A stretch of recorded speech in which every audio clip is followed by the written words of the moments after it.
वो तो विभा ने परसों ही धोकर रखी थी आपकी अलमारी में, देखो वहीं होगी। वो ना मैंने आज धो दी, मुझे लगा कि गंदी हो गई होगी। अरे कैसे गंदी हो गई थी, उसे तो मैंने पहना भी नहीं। हे भगवान, इस लड़की के कपड़े धोने की आदत से परेशान हो गया हूँ मैं। जितना तो घर में राशन नहीं आता, उससे कहीं ज्यादा डिटर्जेंट पाउडर का खर्चा है। इसकी शादी करवा दो, शादी। जाए अपने घर में ही करे काम, फिर चाहे घर के कपड़े धोने हो या पूरे गांव के। हाँ ठीक बोल रही हो, देखता हूँ मैं कोई लड़का। वो दिन भी आ जाता है जब विभा को देखने लड़के वाले आ जाते हैं। लड़की मुझे अच्छी लगी। होने वाली सास कहती है, बेटी अगर कुछ पूछना है तो पूछ लो। वैसे तो हमारी लड़की बहुत ही शर्मीली है, जो बोल दो वो मान लेती है, इसे क्या पूछना होगा। अरे कैसी बात कर रही हो माँ, मुझे इन लोगों के घर रहना है, सवाल तो कई है। हाँ हाँ बेटा, पूछ लो ना, क्या पूछना है। आप लोगों के घर कपड़े कौन धोता है? सास का मुंह बन जाता है। देखो, अगर तुम ये कहना चाहती हो कि तुम्हें कपड़े धोने नहीं आते तो सुन लो, कपड़े मैं ही धोती हूँ, लेकिन तुम्हारे आ जाने के बाद मैं रुमाल तक नहीं धोऊंगी। अरे चुप रहना भाग्यवान, बहू बेचारी घर आई नहीं, उसे डराना शुरू कर दिया। वो क्या है ना बिटिया, अभी तक तो ये कल्लू की माँ ही धोती थी, लेकिन अब तुम्हारे पापा तो दहेज में वॉशिंग मशीन देंगे ही। तभी विभा की माँ बोल पड़ती है, सवाल भी पूछा तो क्या। वैसे भाई साहब, मशीन की तो फिर भी कपड़े धोने की कैपेसिटी होती है, मतलब जो बिटिया दे रहे हैं ना विभा, इसे कपड़े धोने का बहुत शौक है। ये आप लोगों के क्या, आस पड़ोस गांव मोहल्ले सबके कपड़े धो दे और उफ तक ना करे। बाहर देखा नहीं आपने कितने कपड़े सूख रहे हैं, सब हमारी बिटिया ने ही तो धोए हैं। बस भी करो ना माँ, शर्म आ रही इतनी तारीफ सुनकर।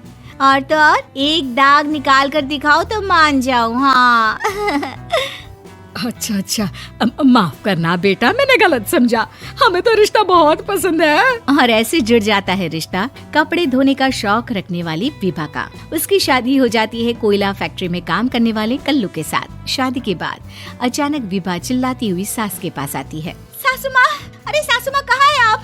ये तो धोखा है, धोखा दिया आप लोगों ने मुझे। इसे ससुर के चक्कर के बारे में पता चल गया। अरे तो उसमें तुझे क्यों धोखा मिला है? अरे नल में पानी नहीं आता, कपड़े कैसे कब धुलेंगे? अच्छा, तू पानी नहीं आ रहा उसकी बात कर रही है। तो आपने क्या सोचा? कुछ नहीं। अच्छा, तेरी माँ ने कहा था कि कपड़े धोने का शौक है तुझे, याद आया मुझे। शौक बोलकर कपड़े धोने वाले मेरे जुनून को कम ना आके सासू माँ, कपड़ा धोना मेरा गुरूर है।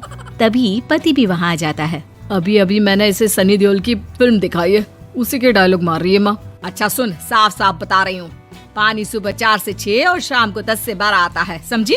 विभा टाइमिंग सुनकर हैरान हो जाती है। ये क्या भूतों का मोहल्ला है?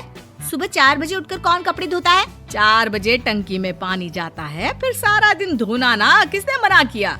अरे कैसी बात कर रही हैं? 200 लीटर की टंकी में कितने कपड़े धो लूंगी मैं, सुबह ही उठ जाऊंगी मैं। अब क्या था, विभा सुबह 4 से लेकर रात के 12 बजे तक कपड़े ही धोती रहती। एक रोज सास पड़ोस से निकलकर कहीं जा रही होती है कि साथ वाली कहती है, हाँ कल्लू की माँ, जरा ये बताओ कि 2 साड़ी है, 2 ब्लाउज और एक पेटीकोट और एक नाड़े वाला लंबा कच्छा। हाँ तो? अरे तो क्या, कितना लोगी धुलाई ये बताओ। धोबन दिख रहे हैं हम क्या? हमारे पति सरकारी नौकरी से अभी रिटायर हुए हैं और बेटा सुपरवाइजर है कोयला फैक्ट्री में। धोबन समझ रखा है हमें? हाय रे कल्लू की अम्मा, माफ कर दो, वो तो मोहल्ले में यही सब बता रहे थे कि तुमने बहू को कपड़ा धुलवाने के काम में लगा दिया है। सास को पड़ोसन की बात सुनकर गुस्सा आ जाता है। वो घर पहुंचती है जहां घर के बाहर ही इतने सारे कपड़े सूख रहे होते हैं जितने कि किसी धोबन के घर पर। अरे ओ कल्लू की दुल्हन, बाहर निकल। माँ जी यहीं आ जाओ, बाथरूम में चादर धो रहे हैं हम। अरे अभी हम धोते हैं, तुमको बाहर निकलो। ये आस पड़ोस वाले बोल रहे हैं कि हम बहू से कपड़े धुलवा कर उसे कपड़ा धोने वाली बना दिए हैं। अरे छोड़ो ना माँ जी, किन लोगों की बातों में आती हो? आस पास के लोगों का तो काम ही होता है कि वो किसी तरह सास बहू को लड़ा दे। बहू सारे घर के कपड़े धोती है, ये क्या कम है? बोलिए। सास को भी लग जाता है कि वो बहू का ये सनकीपन नहीं छुड़वा सकती, इससे अच्छा है कि खुद ही चुप हो जाए। एक रोज सास और बहू मंदिर जाते हैं, जहाँ सास की साड़ी वहाँ खड़ी भीख मांगने वाली से मिलती है। माँ जी क्या बात है, आपकी साड़ी उस भिखारन से कितनी मिल रही है ना? हाँ देखो तो दोनों की साड़ी मिल रही है। क्या बात है कल्लू की अम्मा, तुम खुद को तो अफसर की बीवी बताती हो और ऐसी सिंपल सी प्लेन साड़ी पहनकर घूमती हो। सिंपल और प्लेन नहीं है ये साड़ी। तो क्या सोने के धागे से फूल बने हैं? कुछ भी सासू माँ, कुछ भी। हाँ, बने थे इस साड़ी में सोने के धागे से फूल। मेरे पति लेकर आए थे मद्रास से स्पेशली मेरे लिए 10,000 की। ताहे भाई साहब इस भिखारन के लिए भी सेम टू सेम साड़ी लेकर आए होंगे 10,000 की। सास उस वक्त तो कुछ नहीं कहती, लेकिन बहू के साथ घर आती है और अलमारी से एल्बम निकाल कर लाती है। ये साड़ी देख रही है, ये वही साड़ी है जिसे मैंने अभी पहना था। इस साड़ी में ये जो चमकदार फूल दिख रहे हैं ना, ये सोने के धागों से काढ़े गए हैं। लेकिन तू लोकल वॉशिंग मशीन ब्रश से घिस घिस कर सारे फूलों को निकाल कर साड़ी प्लेन कर दी।